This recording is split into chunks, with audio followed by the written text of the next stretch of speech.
अभी यूपी से एक जगह से खबर मेरे पास आई, मैं फोन पर मोबाइल पर किसी ने मुझको बताया, अल्लाह की कसम मेरे रोंगटे खड़े हो गए। 70 साल की बूढ़ी मां, शुगर की मरीजा थी, एक ही बेटा और बहू घर में रहते थे। 70 साल की बूढ़ी मां घर में जगह जगह पेशाब कर देती थी। बेटा अपनी बूढ़ी मां को डांटता था, बहू भी डांटती थी, फटकारती थी, क्यों तुम इधर उधर पेशाब कर दे रही हो। मां ने कहा, बेटा याद कर अपना बचपन, तू भी तो जगह जगह पेशाब कर दिया करता था और मैं पोछा लेकर के तेरे पेशाब को साफ कर दिया करती थी। तू दिन भर में 25 मरतबा कपड़े में पेशाब करता था, मैं 25 मरतबा तेरे कपड़े को चेंज कर देती थी। पहले के जमाने में तो डाइपर वगैरह भी नहीं था।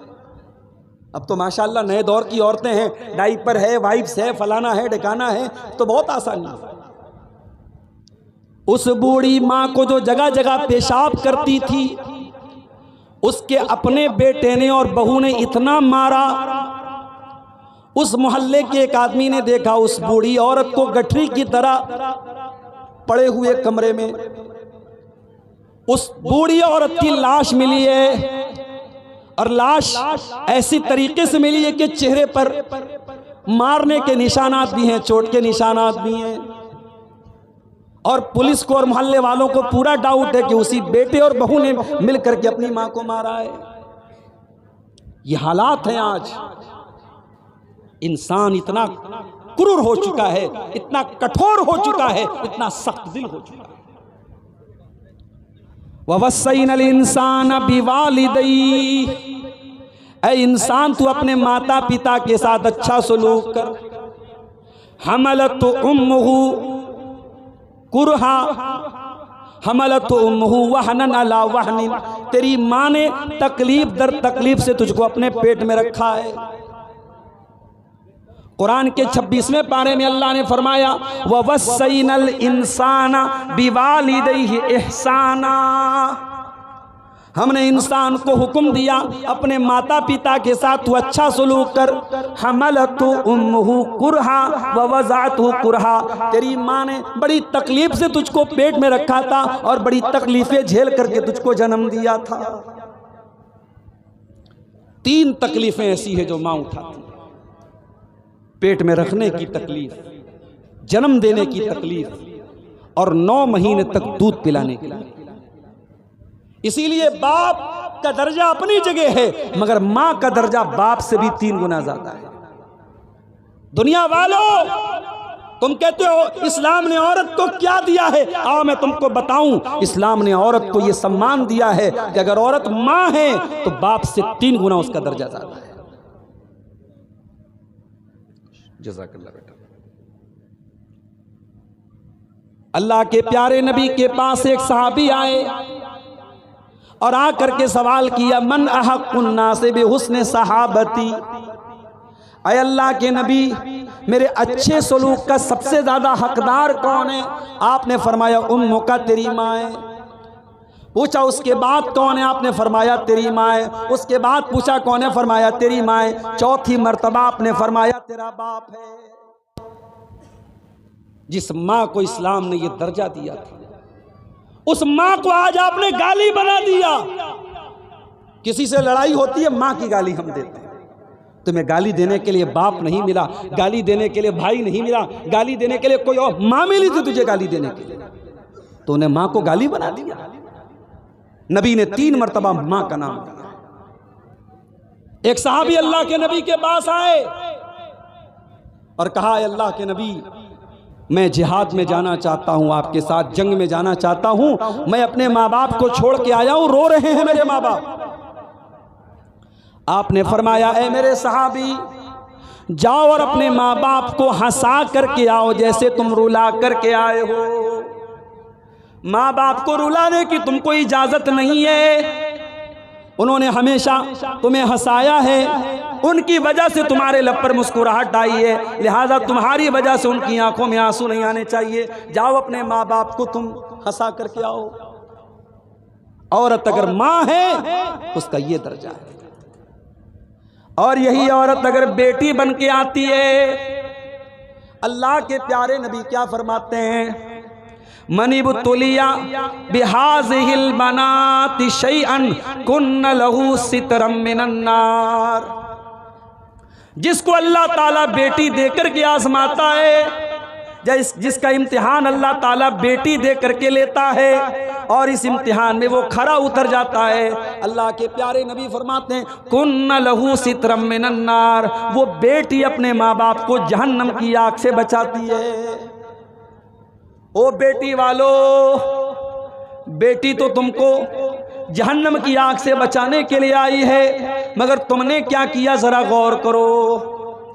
कितनी बेटियां हैं, बाप अपनी बेटी से ढंग से बात तक नहीं करता, जवान बेटी से बाप बात करना भी अपनी इंसल्ट समझता है। बाप घर में आता है, बेटी जल्दी से कमरे में चली जाती है, बाप को देख के डर जाती है। ओ लोगों, बाप बेटियों को डराने वाला नहीं, बाप बेटियों से प्यार करने वाला होना चाहिए।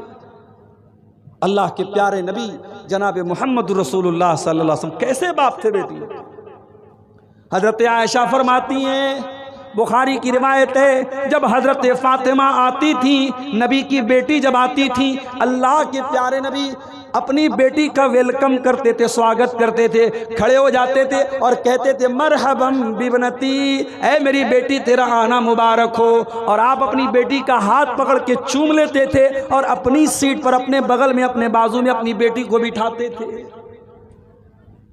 बेटी अगर है औरत तो प्यार और सम्मान के लायक है। हमारे यहाँ तो साहब कहते बेटी पराया धन होती, ये होगी किसी के यहाँ कहावत, हमारे यहाँ बेटी कभी पराई नहीं होती है। माफ कीजिए, इस्लाम में बेटी कभी पराई नहीं है। ससुराल चली गई है, किसी की बीवी बन चुकी है, किसी की मां बन चुकी है, मगर मां बाप से उसका रिश्ता कभी नहीं टूटता है। और मैयारपुर वालों, तुम बेटियों को जहेज देते हो, काश कि तुमने जहेज बन करके बेटियों को वरासत में उनका हक दिया हो। जाओ बिहार और कटिहार के किसी भी आलिम से सवाल करके पूछो कि भाई अपनी बहन का हक दिए बगैर और बाप अपनी बेटी को जायदाद में वरासत में उसके हक से महरूम करके अगर हज करने जा रहा है, उम्रा करने जा रहा है, क्या उसका उम्रा कबूल होगा अल्लाह ताला के? जाओ फतवा पूछो। ये कोई ऑप्शनल चीज नहीं है कि चाहो तो अमल कर लो। अल्लाह ने कुरान में जब वरासत बयान की, फरमाया वतिल्का हुदूदुल्लाह, ऐ मेरे बंदो, हम जो वरासत का मसला बता रहे हैं, बेटी का इतना है, बेटे का इतना है, शौहर का इतना है, बीवी का इतना है, बाप का इतना है, माँ का इतना है, हम ये जो मसला बयान कर रहे हैं, ऐ दुनिया वालों कान खोल करके सुन लो, वतिल्का हुदूदुल्लाह, ये अल्लाह की बनाई हुई बॉर्डर है, ये अल्लाह की बनाई हुई हद है। इंडिया की बांग्लादेश की बॉर्डर करीब है आपके यहाँ से, बांग्लादेश की बॉर्डर और नेपाल की बॉर्डर करीब है आपके यहां से। अगर बॉर्डर पर बीएसएफ के जवान बैठे हैं, अगर इल्लीगल तरीके से कोई बॉर्डर क्रॉस करता है, फौरन सिपाही एक्शन लेते हैं। इल्लीगल तरीके से किसी को किसी दूसरे देश की सरहद में जाने की इजाजत नहीं है। अल्लाह कह रहा है वरासत का जो कानून हमने दिया है, ये अल्लाह की बनाई हुई बॉर्डर है, ये अल्लाह की बनाई हुई हद है, ये अल्लाह की बनाई हुई लिमिट है। इसको क्रॉस करोगे तो तुम इल्लीगल माने जाओगे। बाप के मरने के बाद भी बाप की वरासत में बेटी का हक है। हाँ, बेटे का आधा मिलेगा उसको, क्योंकि बेटा कमाता है, बेटा अपनी माँ को भी खर्चा देता है, बीवी को भी खर्चा देता है, बेटे की जिम्मेदारी रहता है, बेटे को डबल मिलेगा, मगर बेटे का आधा बेटी को भी मिलेगा, भाई का आधा बहन को भी मिलेगा। ये अल्लाह का बनाया हुआ कानून। इस्लाम में बेटी पराया धन नहीं होती है। माफ कीजिए, यही औरत जब बीवी बनती है, कभी आपने गौर किया निकाह का ये बंधन कितना मजबूत होता है? शौहर और बीवी के दरमियान निकाह के बाद कोई पर्दा नहीं है। जब तक शादी नहीं हुई थी एक दूसरे को देखना भी जायज नहीं था। जब तक शादी नहीं हुई थी औरत के बदन को टच करना भी हराम था। जब तक शादी नहीं हुई थी औरत के बदन को देखना भी हराम था, और आज निकाह हो गया, सर से पैर तक वो औरत हलाल हो गई। ये निकाह की बरकत है। और इस निकाह में अल्लाह का नाम लेकर खुतबा निकाह पढ़ के काजी साहब इजाब कबूल कराते हैं, मौलवी साहब निकाह पढ़ाते हैं, अल्लाह का कलाम पढ़ के दुल्हा से कहते हैं कि मैं तेरा निकाह फला के साथ कर रहा हूं। अल्लाह का कलाम पढ़ करके ये निकाह किया जाता है। इसीलिए अल्लाह के प्यारे नबी ने अपने आखिरी खुतबे में हज्जतुल वदा के मौके पर अरफात के मैदान में 1.25 लाख सहाबा को खिताब करके फरमाया था, इत्तकुल्लाह फिन निसा, ऐ लोगो तुम औरतों के बारे में अल्लाह से डरते रहना। फ़इन्नकुम अक़स्तमुहुन्ना बिअमानिल्लाह, क्योंकि तुमने जब निकाह किया तो उनको अल्लाह की पनाह में लिया है। वस्तहललतुम फुरूजहुन्ना बिकलिमतिल्लाह, और तुमने अल्लाह का कलाम पढ़ करके अल्लाह का नाम लेकर के उनकी शर्मगाहों को हलाल किया है। कल तक वो हराम थी, निकाह के जरिए तुम्हारे लिए हलाल है। और जब ये औरत बीवी बन के आती है, अल्लाह की कसम, गर्लफ्रेंड बॉयफ्रेंड के रिश्ते बहुत चल रहे हैं समाज में, हराम रिश्ते बहुत चल रहे हैं समाज में, मगर जो गलत है वो गलत ही रहेगा और जो सही है वो सही ही रहेगा। शौहर और बीवी का जो रिश्ता है, जो हलाल रिश्ता है, अल्लाह की कसम उसमें सुकून है, हराम रिश्तों में सुकून नहीं है। और यही वजह है कि आज गर्लफ्रेंड बॉयफ्रेंड को धोखा देके भाग जाती है। ये बर्गर और पिज्जा खाने वाली कौम जब हर चीज में फास्ट काम करने लगी, शॉर्टकट तलाश करने लगी, तो रिश्तों में भी शॉर्टकट तलाश किया जाने लगा। शौहर से मन भर गया तो शौहर को बीवी छोड़ के भाग रही है, बीवी से मन भर गया शौहर छोड़ के भाग रहा है। गर्लफ्रेंड बॉयफ्रेंड का रिश्ता बना, कुछ दिनों तक फायदा उठाया, फिर वो उसके रास्ते वो उसके रास्ते। कितनी बड़ी बेगैरती है, कितनी बड़ी बेशर्मी है कि एक दूसरे के तन से फायदा उठाया जाए, एक दूसरे के शरीर से फायदा उठाया जाए, और उसके बाद कहा जाता ब्रेकअप हो गया, ब्रेकअप हो गया। आज ब्रेकअप हुआ, कल पैचअप हुआ, इसके साथ ब्रेकअप हुआ, उसके साथ पैचअप हुआ। रिश्ता नहीं हुआ, कपड़ा है, डोरी है, बांधती नहीं, ये रिश्ता है मेरे प्यारे साहब। इसीलिए हराम रिश्ते में वो सुकून पैदा हो ही नहीं सकता जो निकाह में पैदा हुआ। ये अलग बात है कि हमने निकाह को भी आज एक मुकद्दस रिश्ते को भी आज हमने नापाक बना दिया। अब निकाह कहाँ होता है भाई साहब? अब तो सौदा होता है। लड़का जितना क्वालिफाइड है, लड़का जितना पढ़ा लिखा है, लड़का जितनी अच्छी जॉब पर है, उतना महंगा सौदा लगाया जाता है। 3 लाख देना पड़ेगा आपको। हमारे लड़के को बुलेट चाहिए, और थोड़ा अगर लड़का ज्यादा पढ़ा लिखा है, ज्यादा पैसा कमाने वाला, गवर्नमेंट जॉब में है, तो बड़ा सा मुंह खुल जाएगा, फॉर्च्यूनर चाहिए। और आजकल फॉर्च्यूनर से भी बढ़िया कोई गाड़ी आई है, पता है क्या नाम है उसका, है लैंड क्रूजर वगैरह, तो खैर कुछ भी डिमांड कर दी जाती है। बेटियों का तुम सौदा कर रहे हो, बेशर्मी और बेगैरती की हद है। बेटियां सौदा करने की चीज नहीं होती है मेरे भाई। बेटी बड़ी नसीब वाले लोगों को मिलती है। मेरा तजर्बा है, और तुम भी तजर्बा करके देख लेना। जिसके घर में बेटी पैदा हुई है वो तजर्बा करके देख ले, उसकी रोजी रोटी में बरकत पैदा हो जाती है, उसके माल में बरकत पैदा हो जाती है। ऑटोमेटिक उसको महसूस होता है कि मेरे घर में बरकत आई। और जिनके घरों से बेटियां चली जाती हैं, उनका कारोबार मंदा पड़ जाता है, उनकी रोजी रोटी कमजोर हो जाती है। बेटियां बरकत लेके आती है मेरे साथ। औरत बेटी है, बरकत लेके आई, माँ है जन्नत लेकर के आई, बीवी है सुकून लेकर के आई। वमिन आयातिही अन खलक लकुम मिन अनफुसिकुम अज़वाजन लितस्कुनू इलैहा। मेरे बंधु, अल्लाह की बहुत बड़ी निशानी ये भी है कि उसने तुम्हारे जोड़े बनाए, तुम्हारी पत्नियों को बनाया, तुम्हारी बीवियों को बनाया। हाँ ए लोगों, इतने बड़े बड़े जलसे कर रहे हो, किस लिए कर रहे हो? जलसे का उन्वान क्या रहता है? मुआशरे की इस्लाह करना है। मुआशरे की इस्लाह कैसे होगी? जब तक घर की इस्लाह नहीं होगी। और घर की इस्लाह कैसे होगी? जब तक नेक घर वाली नहीं आएगी। इसीलिए अल्लाह के प्यारे नबी फरमाते हैं तुनकहुल मरातु लिअरबईन, जब औरत का निकाह होता है 4 चीज़ें औरत के अंदर लोग देखते हैं। ले मालिहा, पैसा देखते हैं, वले जमालिया, खूबसूरती देखते हैं, वले हसब या खानदान देखते हैं, वले दीनहा, और कुछ लोग दीनदारी देखते हैं। आपने फरमाया फज़फर बिज़ातिद्दीन, तुम दीनदार औरत को अपने घर में लेके आ जाओ, तुम कामयाब हो जाओगे। ओ लोगों, दीनदार औरत को लेके आ जाओ, वो तुम्हारी सिगरेट छुड़वा देगी, वो तुम्हारा रजनीगंधा छुड़वा देगी, वो तुम्हारा सूद और ब्याज छुड़वा देगी। तुम नेक औरत को लेके तो आओ अपने घर में। तुम तो नेक कहाँ लाते हो? तुम तो खूबसूरत लाते हो, तुम तो अपनी बरादरी की लाते हो, अपने खानदान की लाते हो, तुम दीनदारी को नहीं देखते। औरत सुकून लेके आती है मेरे साथ। अच्छा, एक औरत है जिससे आपका कोई रिश्ता नहीं, जलसे में आप गए, वहां आपकी माँ भी है, बहन भी है, बेटी भी है। माँ का सम्मान करना है, बहन को इज्जत देना है, बेटी को इज्जत देना है। एक चौथी औरत आई, कोई रिश्ता नहीं है मेरा उसके साथ, मैं दूसरे गांव से आया हूं, वो मैयारपुर की लड़की है, मैयारपुर की औरत है, मेरा उससे कोई रिश्ता नहीं है। मैं भी जलसे में जा रहा हूं, वो भी जलसे में जा रही है, सामना हुआ।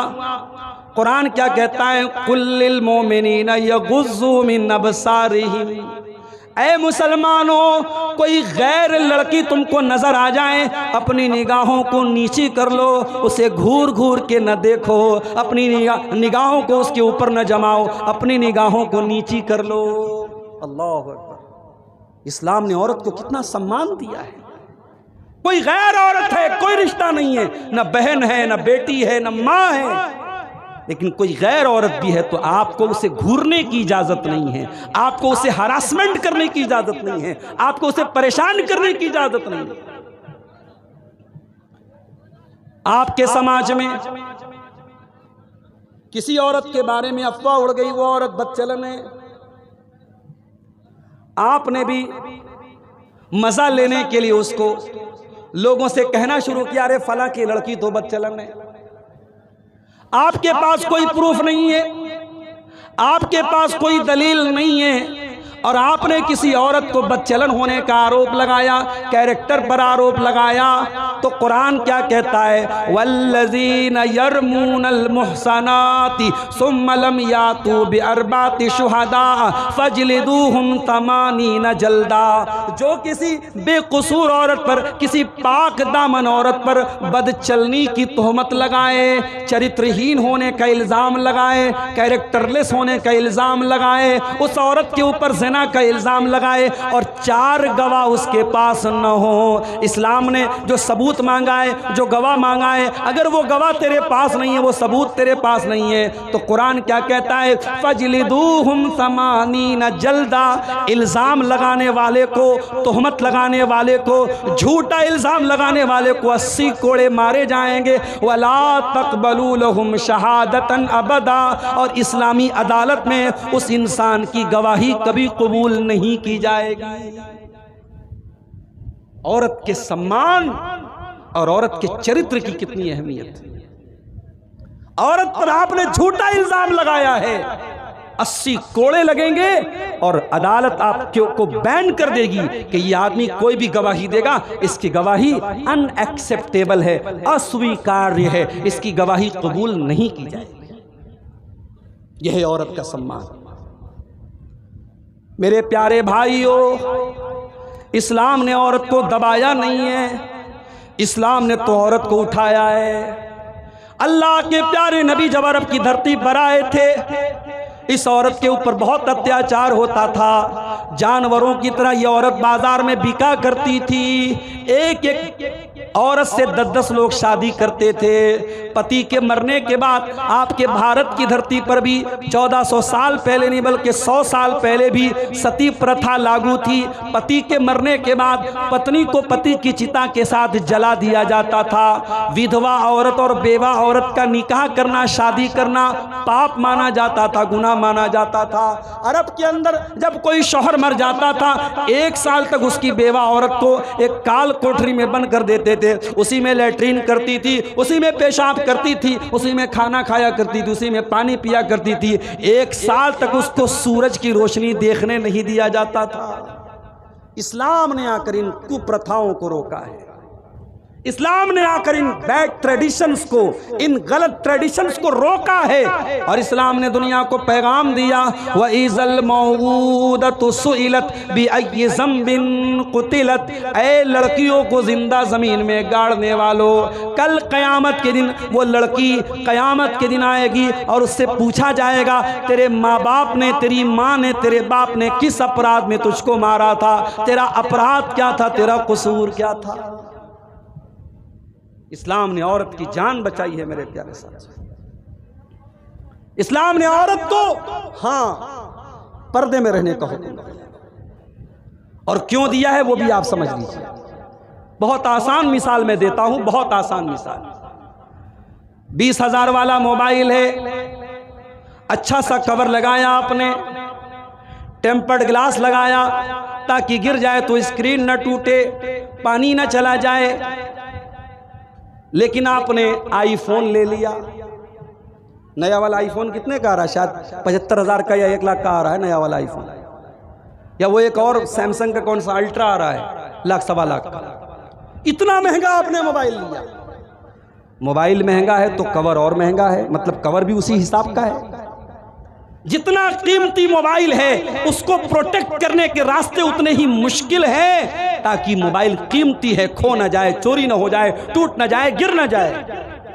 मेरी प्यारी माँ बहनों, इस्लाम आपको दुनिया की सबसे कीमती दौलत करार देता है। अल्लाह के प्यारे नबी फरमाते हैं, अद्दुनिया कुल्लुहा मताउन व खैरु मताई दुनिया अलमरअतु सालिहा। ऐ औरतों, तुम दुनिया की सबसे कीमती दौलत हो, और जब तुम सबसे कीमती दौलत हो तो कुरान कहता है तुम्हें पर्दे में रहना चाहिए।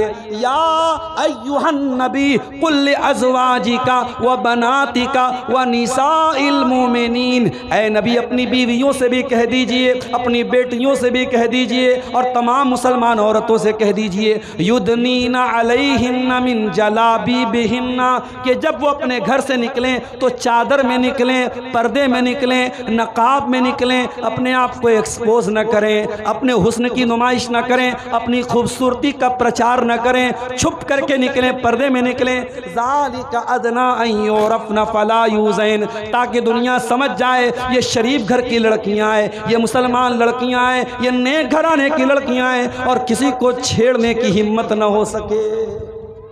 इस्लाम ने अगर औरत को पर्दे का हुक्म दिया है तो औरत की सुरक्षा के लिए दिया है, औरत को बचाने के लिए दिया है मेरे प्यारे साथी। इस्लाम तो वो दीन है,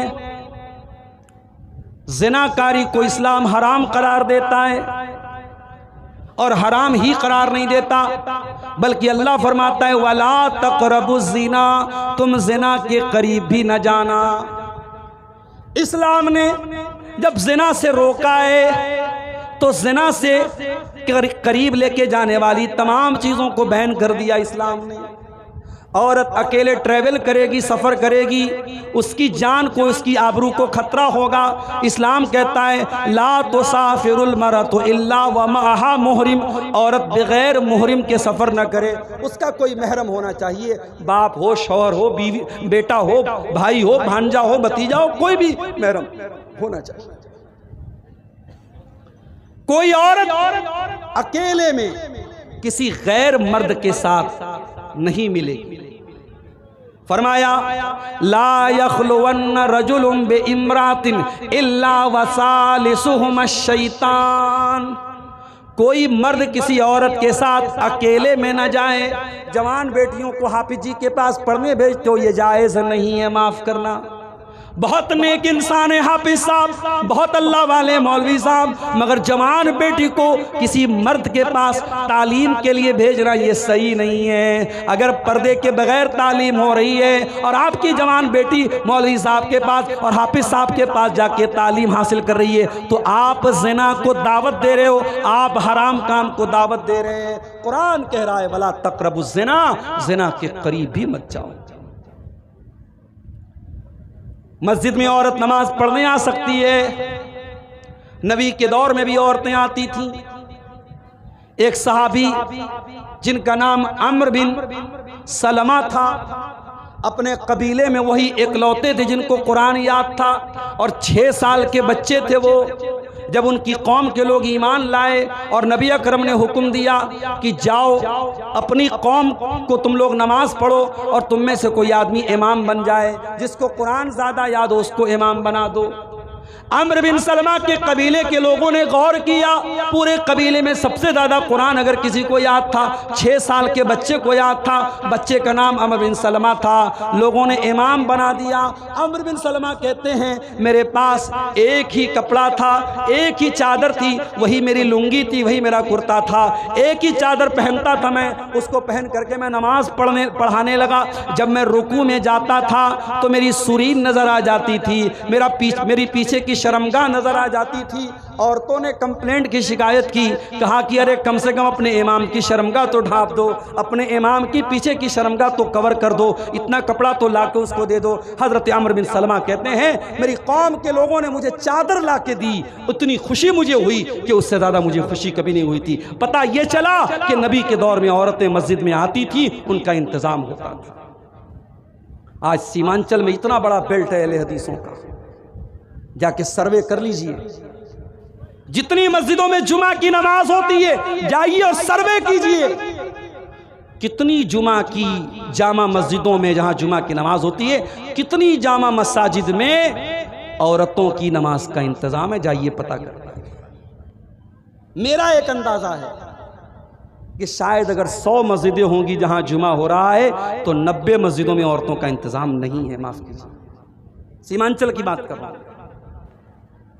आपकी औरतें साल में एक बार जलसा हो रहा है और माफ कीजिएगा आप यहां जलसा कम और मेला ज्यादा होता है।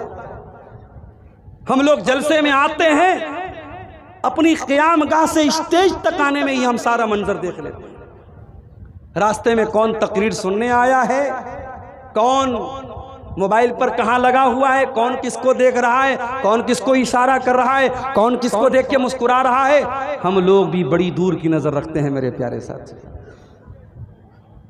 आप गौर कीजिए कि आपकी औरतें और लड़कियां साल में एक जलसे में आ रही हैं और आप ये एक्सपेक्ट करते हैं, ये उम्मीद करते हैं कि वो दीन सीख लेंगी। नहीं मेरे प्यारे साथी, आपको जुमा की नमाज में भी औरतों का इंतजाम करना पड़ेगा।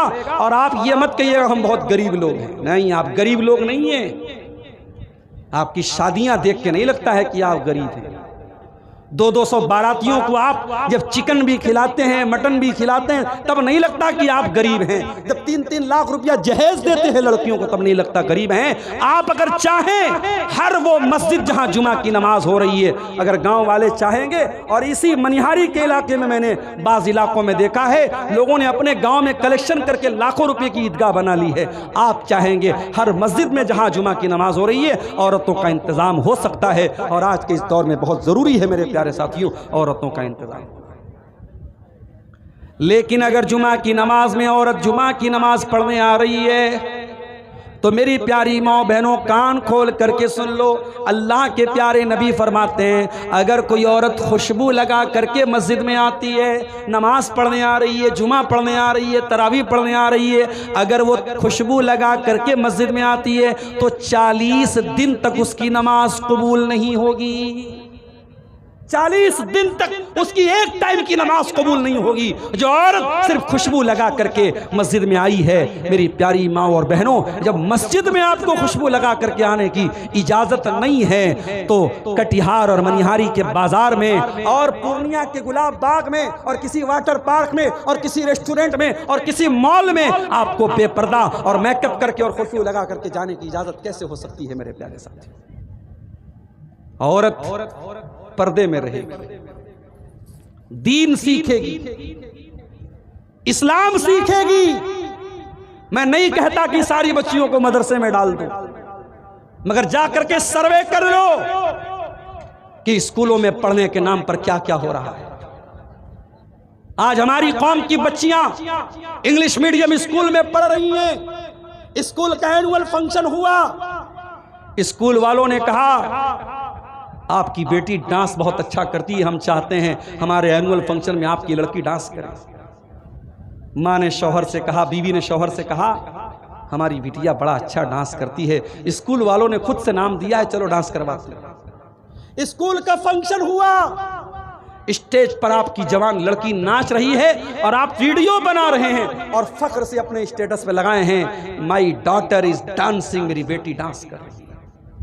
अरे बेगैरत, अपनी डांस करती हुई बेटी को देखकर तुझे चुल्लू बटमानी में डूब मरना चाहिए।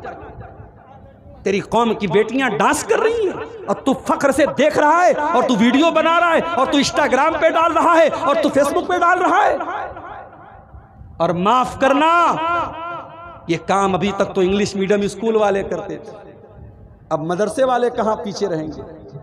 अब मदरसों में भी ये काम हो रहा है, बड़ी बड़ी बच्चियों को स्टेज पे लाया जा रहा है और डांस तो नहीं है, एक्शन हो रहा है, एक्शन।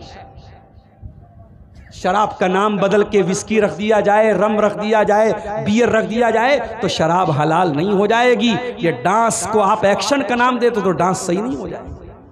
ठीक है, बच्ची आ रही थी, वो माइक पर आके उसने नात पढ़ दी, हम्द पढ़ दी, उसने कोई छोटी सी तकरीर कर दी, वहां तक तो ठीक था। ये एक्शन के नाम पे कौन सी बला आ गई भाई। लड़कियों को तालीम दो मेरे प्यारे साथियों, तालीम के नाम पे उनकी इज्जत का जनाजा मत निकालो। और कान खोल के सुन लो, इस उम्मत की औरतों ने हर दौर में दीन की तालीम का झंडा बहुत बुलंद किया है। अगर आपको मेरी बात में शक है तो जाइए हजरत आयशा की जिंदगी के बारे में पढ़ लीजिए। और कभी मौका मिला इंशाअल्लाह तो इसी सीमांचल के इलाके में, तकरीर का तो मैं वादा नहीं करता, जुमा के खुतबे में एक मौजू रखूंगा, हजरत आयशा की पूरी सीरत बयान करूंगा। वैसे यूट्यूब पर मैं बनारस में तकरीर कर चुका हूँ, यूट्यूब पर मौजूद होगी, लेकिन आपके इलाके में शायद इस मौजू पर मैंने तकरीर नहीं किया है। हजरत आयशा की पूरी जिंदगी के बारे में, क्या इल्म था, क्या नॉलेज थी, क्या ज्ञान था। बड़े बड़े सहाबा कहते हैं जब हमारे ऊपर मुश्किल आती थी, हमें कोई मसला नहीं समझ में आता था, हम हजरत आयशा से सवाल किया करते थे और हजरत आयशा जब जवाब दे देती थी सबका मुंह बंद हो जाता था। इतनी नॉलेज अल्लाह ताला ने हजरत आयशा को दी थी। ओ मेरी प्यारी बहनों, तुम्हारे लिए आइडियल न तो सानिया मिर्जा है, न बॉलीवुड की हीरोइन है, न क्रिकेटर्स हैं, आपके लिए आइडियल खवातीन अगर हैं, मेरी प्यारी माँ बहनों, इस उम्मत की सबसे बेहतरीन औरतें हैं, नबी की बीवियाँ हैं, अल्लाह के प्यारे नबी की बीवियाँ हैं, ये इस उम्मत की सबसे आइडियल औरतें थी। मेरी प्यारी माँ बहनों, आज जरा सी शौहर की कमाई में कमी आ जाए, आपके माथे पर बला जाता है, आपकी पसंद की साड़ी शौहर न दिलाए, आपकी पसंद का सूट न दिलाए, आपकी पसंद का खाना घर में न बने तो आपको गुस्सा आ जाता है। मेरी प्यारी माँ बहनों, कभी मौका मिले अल्लाह के प्यारे नबी की बीवियों की हालात भी पढ़ लीजिए। हजरत आयशा अपने भांजे उर्वा से कहती हैं, ऐ उर्वा, हम आसमान में एक चाँद देखते थे, दूसरा चाँद देखते थे, तीसरा चाँद देखते थे, 2-2 महीने गुजर जाया करते थे। वमा यूक़दु फी अबियात रसूलिल्लाहि सल्लल्लाहु अलैहि वसल्लम नार, अल्लाह के रसूल के घर में 2-2 महीने तक चूल्हा नहीं जलता था, 2-2 महीने तक नबी के घर में चूल्हा नहीं जलता था। हजरत उर्वा ने पूछा, या खालतो फमा कान युईशुकुम, ऐ खाला जान, जब चूल्हा नहीं जलता था, जब खाना नहीं बनता था तो 2-2 महीने तक आप लोग कैसे रह लेते थे? फरमाया, अत्तम्र वल मा, खजूर खा करके और पानी पी करके अल्लाह के नबी के घर वाले और अल्लाह के नबी की फैमिली गुजारा कर लेती थी। मदीना आने के बाद कभी अल्लाह के प्यारे नबी के घर में लगातार 3 दिन तक गेहूं की रोटी नहीं बनी। ये लाइफ स्टाइल था अल्लाह के नबी की बीवियों का। मेरी प्यारी माँ बहनों, अगर ऐसी ज़िंदगी आपको गुजारने दे दी जाए, आप तो एक हफ्ता नहीं रह पाएंगी। नबी की बीवियों ने सारी ज़िंदगी नबी के साथ गुजारा किया, कभी लब पर कोई शिकवा न लाई, कभी ज़ुबान पर कोई शिकायत नहीं लाई। एक मर्तबा, आज मैंने घड़ी नहीं लगाई है, टाइम ज़्यादा हो जाए तो बता, 12 बज चुके हैं, मेरे निकलने का भी टाइम हो रहा है। मदरसा वालों के पास ज़मीन नहीं है, चंदा कराना है। भैया चंदा कराना बड़ा मुश्किल काम है, और यूट्यूबर भाइयों ने तो वो भी नहीं छोड़ा, अब चंदा करा रहे उसका भी वीडियो बना रहे हैं। फेसबुक पर एक साहब ने चंदे वाला वीडियो डाल दिया, हमसे लोग पूछने लगे आप सीमांचल में चंदा करा रहे हैं। अब चंदा कोई ख़राब चीज़ नहीं है, लेकिन चंदे का एक हुनर होता है, वो हम लोगों के पास नहीं है। वो जो हमारे हज़रत अली साहब हैं, अख्तर आलम मिफ्ताही साहब हैं, और भी जो बंगला मुकर्रीन हैं, वो बेचारे चंदा लोगों को पकड़ पकड़ के, दबाव डाल के, ज़ोर डाल के, जो 5,000 लेने वाला उसकी जेब से 10,000 निकलवा लेते, वो सब हुनर हम लोगों के पास नहीं है मेरे भाई। हम ज़ुबान से कह सकते हैं, टाइम हमारे पास कम है। मैं तकरीर के आखिरी पॉइंट पर हूँ, 5 मिनट आपके सामने रुकूंगा तकरीर ख़त्म करके। आपको जो चंदा देना हो, अगर आप मोहब्बत रखते हैं मदरसे से, दीन से, उलमा से, और आप चाहते हैं कि कौम की बच्चियाँ एक अच्छे इदारे में पढ़ें, आप आइए और अपना चंदा यहाँ लिखवाइए, दे के जाइए। मैं सबके लिए दुआ करता हूँ, अल्लाह सबके चंदे को कबूल फरमाए। आखिरी बात रख रहा हूँ, 12 क्रॉस हो रहा है। मैं बात ये कर रहा था औरत की तालीम के बारे में, हजरत आयशा के बारे में मैं बात कर रहा हूं। हजरत आयशा, बाप बीमार है, हजरत अबू बकर सिद्दीक बाप से मिलने के लिए, बड़े गौर से सुनना मैयारपुर वालों, हजरत आयशा अपने अब्बा जान अबू बकर सिद्दीक से मिलने के लिए गई। अब हजरत अबू बकर का आखिरी टाइम है। जब बाप ने बेटी को देखा, बेटी कोई मामूली बेटी तो नहीं है, नबी की सबसे प्यारी बीवी है। हजरत अबू बकर ने पूछा, ऐ बेटी, ये बता कि जब अल्लाह के नबी का इंतकाल हुआ था तो आपको कितने कपड़ों में कफनाया गया था? कहा कि अब्बा जान, कुफ़्फ़िना रसूलुल्लाह सल्लल्लाहु अलैहि वसल्लम फी सलासत बीज़िन सुहूलियतिन, अल्लाह के प्यारे नबी को 3 कॉटन की चादरों में, 3 सूती कपड़ों में कफनाया गया था। कहा कि ऐ मेरी बेटी, ये मेरा कपड़ा रखा हुआ है, वहीं पर सफ़ेद रंग का एक कपड़ा रखा था जो बीमारी के दिनों में हज़रत अबू बकर पहना करते थे, उस पर दाग धब्बे भी लगे थे। कहा है मेरी बेटी, एक कपड़ा ये ले लेना और 2 कपड़ा और ले लेना, और नबी की सुन्नत के मुताबिक मुझको भी 3 कपड़ों में कफनाना। पता ये चला कि सहाबा मरने में भी नबी की सुन्नतों पर अमल करते थे। मैयत के ताल्लुक से भी आज हमारे यहाँ बहुत सारी बिदात हैं। मैं सीमांचल के हालात नहीं जानता, बनारस में बहुत सारी बिदात अहले हदीसों में तो कम है, दूसरों के यहाँ बहुत सारी हैं। तीसरे दिन तीजा हो रहा है, 40वें दिन 40वां हो रहा है, कुरान खानी हो रही है, और मुर्दे को जब दफनाने लगते हैं तो बैर की पत्ती को कब्र में डाल रहे हैं, दफनाने के बाद कब्र पे खड़े होकर अजान दे रहे हैं, बहुत कुछ हो रहा है। मगर याद रखो मेरे प्यारे साथियों, हमें मैयत के ताल्लुक से और मरने वाले के ताल्लुक से भी हमें कोशिश ये करनी चाहिए कि हम प्यारे नबी की सुन्नत पर अमल करें। हजरत अबू बकर ने कहा कि मेरी बेटी, जब नबी के कफन में 3 कपड़े थे तो मेरे कफन में भी 3 कपड़े रखना। सबक ये मिला, मैयारपुर के गैरतमंद मुसलमानों, हमको सबक ये मिला कि बेटी को इस लायक बनाओ कि बेटी से बाप मसला पूछना पड़े तो बाप बेटी से मसला पूछे। अपनी बेटियों को इस काबिल बना दो कि जब कभी जिंदगी में मुश्किल टाइम आ जाए तो आपकी बेटियां आपको मसला बयान करें। और अभी कुलासी चौक पर एक साहब मुझको मिले, कई बेटों और बेटियों के बाप हैं। उनकी एक बात मुझे बड़ी अच्छी लगी, उन्होंने कहा मौलाना साहब, मेरी एक ही तमन्ना है, जब मेरा इंतकाल हो जाए मेरे जितने बेटे हैं हर बेटा इस लायक हो कि अपने बाप का जनाजा पढ़ा सके, वहाँ ये देखना ना पड़े कि बाप का जनाजा कौन पढ़ाएगा। मौलवी साहब, मैं हर बेटे को आलिम दीन बना रहा हूँ, हर बेटे को हाफिज कुरान बना रहा हूँ, हर बेटे को इस लायक बना रहा हूँ कि वो बेटा मेरे जनाजे की नमाज पढ़ा सके, हर बेटी को दीन का इल्म दे रहा हूँ ताकि कल जब मैं मर जाऊँ मेरी बेटियाँ मेरे लिए दुआ कर सकें। मेरे प्यारे भाइयों, ये सोच हर माँ की होनी चाहिए, ये सोच हर बाप की होनी चाहिए। अपनी औलाद को इल्म दीन सिखाओ मेरे साथ। मैं नहीं कहता आप इंग्लिश मीडियम स्कूल में पढ़ाओ, आपका बेटा IAS ऑफिसर बन जाए, बड़ी खुशी की बात है। हमारी कौम को IAS ऑफिसर्स की भी ज़रूरत है। आपकी बेटियां डॉक्टर बन जाएं, हमारी कौम को लेडीज डॉक्टर की भी ज़रूरत है। आपके बच्चे वकील बन जाएं, हमें अपने कमज़ोर और मजलूम भाइयों का केस लड़ने के लिए अच्छे वकीलों की भी ज़रूरत है। लेकिन माफ़ करना, हमें वकील वो चाहिए जो रिश्वत ना ले, ईमानदार हो, अल्लाह से डरने वाला हो। हमें डॉक्टर वो चाहिए जो मरीज़ों का खून न करे, मरीज़ों का खून न चूसे, जो ईमान। अभी लखनऊ का एक डॉक्टर है, सर्जन है, माशाल्लाह चेहरे पर दाढ़ी भी है, तहज्जुद पढ़ता है, और जब मरीज़ का ऑपरेशन करता है, मुझे लखनऊ के एक साहब ने बताया, मौलाना साहब इतना बेहतरीन डॉक्टर है कि ऑपरेशन के पहले 2 रकात नमाज पढ़ता है, और ऑपरेशन के वक्त ये कहता है कि देखो भाई, मैं मुआलिज हूँ, मैं सर्जन हूँ, मैं इलाज कर रहा हूँ, लेकिन शिफा अल्लाह के हाथ में है। और 5 टाइम का नमाजी है, सोमवार को नफिल रोज़ा रखता है, जुमेरात को नफिल रोज़ा रखता है। आज ऐसे डॉक्टर भी हमारी कौम को चाहिए मेरे प्यारे साथियों, जो दीनदार हों। आज हमारे कौम को अच्छे वकील भी चाहिए, आज हमारे कौम को अच्छे पॉलिटिशियन भी चाहिए, जो ईमानदार हों, जो नेक हो, जो दीनदार हों। मैं तालीम से मना नहीं कर रहा हूँ, लेकिन हाँ, मकान की फाउंडेशन मजबूत होनी चाहिए। अपने बेटों और बेटियों को दीन की तालीम दो। मेरे प्यारे साथियों, हम अल्लाह से दुआ करते हैं, रब्बुल आलमीन हमें अपनी बेटियों को दीनी तालीम देने की तौफीक अता फरमा।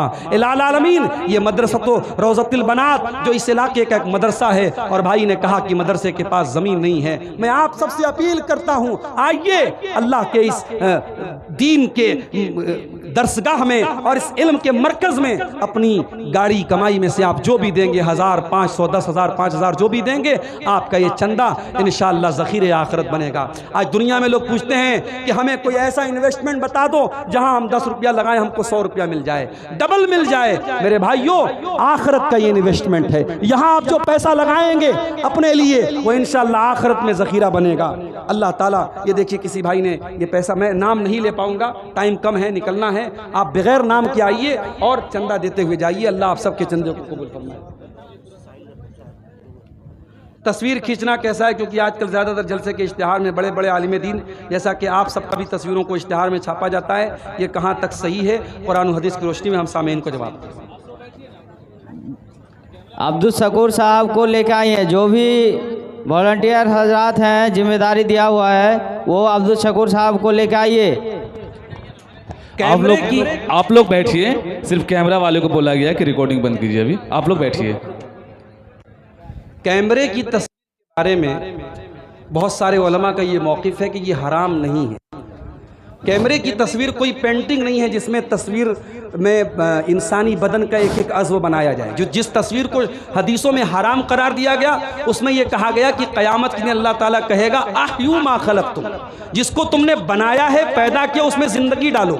तो फ़ोटो हम बना नहीं रहे हैं, कैमरा बस एक कैप्चर करता है, एक अक्स लेता है। लेकिन फिर भी एहतियात का तकाजा उलमा ने यह बताया है कि कैमरे की तस्वीर के भी इस्तेमाल में हम एहतियात करें, और जहाँ ज़रूरत पड़े वहीं पर हम तस्वीर लें। जैसे कि आज ID के लिए फ़ोटो की ज़रूरत है, आप व्हाट्सएप चलाते हैं, आप अपने व्हाट्सएप की प्रोफाइल पर अपनी तस्वीर लगाते ताकि ये मालूम हो जाए आप ही का नंबर है। आप फेसबुक चला रहे हैं, वहाँ आपने अपनी तस्वीर लगाई, वहाँ एक ज़रूरत है। पासपोर्ट के लिए तस्वीर खिंचवाना एक ज़रूरत है, जहाँ ज़रूरत है वहीं फ़ोटो खिंचवाया जाए। मैं बार बार मना करता हूँ, और सीमांचल के जिन जलसों में मुझसे पूछा गया है कि मौलवी साहब आपका हम इश्तिहार पर नाम देना चाहते हैं, मैंने क्लियर बोला है कि मैं इसको सही नहीं समझता हूँ, आप मत डालिए। और आज के ज़माने में फ़ोटो लेना ये कोई मुश्किल काम नहीं है, लोग फ़ोटो लेते हैं और पोस्टर पे डलवाते हैं। और पहले ये चीज़ बंगाल में थी, धीरे धीरे आपके सीमांचल में भी राइज हो गई, और अब तो पोस्टर क्या बड़े बड़े जो है वो फाटक लगाए जाते हैं, गेट बनाए जाते हैं, और बहुत पहले से उस पर जो है तस्वीरें लगा दी जाती हैं। बहरहाल ये चीज़ सही नहीं है, हम सबको इससे बचना चाहिए, परहेज़ करना चाहिए। मैं तमाम जलसे वालों से गुजारिश करता हूँ कि आप इस चीज़ से परहेज़ करें। अल्लाह ताला हम सबको नेक अमल और अच्छे समझ। शेख, एक ही सवाल है। अस्सलामु अलैकुम वरहमतुल्लाहि वबरकातुहू। शेख, ये 2-4 साल से यह मतलब कि ज़्यादा हो रहा है। पहले युग में क्या करता, मैयत के ताल्लुक़ से है, जो मैयत को कब्र में दफनाते हैं, तो पहले युग से यह था कि मैयत को कब्र में दफनते वक्त वो चीत लेटाया करते थे। अभी कुछ इसमें फितना, कुछ उलमा कह रहे कि ये ऐसा करना है, कुछ उलमा लोग कह रहे कि ऐसा करना है। तो कुछ कह रहे हैं कि अभी जो मैयत को लिटाना है तो बिल्कुल कब्र की जो दीवार है, दीवार में बिल्कुल उसको खड़ा करके लेटाना है। अब इसमें ये सही है कि कौन सा सही है, किसका हदीस कुरान किससे आप वजाहत कीजिए इंशाल्लाह। माशाल्लाह, अल्हम्दुलिल्लाह। देखिए, हदीसों में जो बात आई है वो यह है कि मैयत का चेहरा जो होना चाहिए वो किबला रुख होना चाहिए। अब बाज़ उलमा ने उस हदीस का ये मतलब लिया है कि मैयत को तो चित लेटाया जाए, सिर्फ उसके चेहरे को किबला की तरफ घुमा दिया जाए। और बाज़ उलमा ने इस हदीस का यह मतलब लिया है कि मैयत की पूरी बॉडी को इस तरीके से रखा जाए कि उसका चेहरा और उसकी पूरी बॉडी जो है वो किबला की तरफ उसका रुख हो। तो शायद इसी मसले को लेकर यहाँ कन्फ्यूज़न है, और मैं इस तरीके के मामलात में बात करने से इसलिए परहेज़ करता हूँ कि आपके इलाके के जो उलमा हैं वो इलाके की चीज़ों को ज़्यादा बेहतर समझते हैं। और जब हदीस में अल्फाज में दोनों तरीके की गुंजाइश है तो मैं कोई एक बात बोलूँ और आपके इलाके के उलमा कुछ और बोलें और आपस में उसको लेकर के टकराव हो तो ये मुनासिब नहीं है। मेरी गुजारिश ये है कि आपके सीमांचल के जो बड़े उलमा हैं, आमतौर से जलसों में आते हैं, सदारत में शेख रहमतुल्लाह साहब हैं, शेख इनामुल हक साहब हैं, शेख जलील मदनी साहब और भी जो बड़े बड़े उलमा हैं वो सीनियर उलमा हैं और इस इलाके के तमाम हालात को समझते हैं। उन्होंने बहुत सारे जनाजों में शिरकत की है। आप उनके सामने ये मसला रखें तो इंशाअल्लाह वो ज़्यादा बेहतर बताएंगे कि दोनों में से कौन ज़्यादा बेहतर है। बहरहाल हदीस के अल्फाज से दोनों की गुंजाइश हमें नज़र आती है। वल्लाहु आलम बिस्सवाब।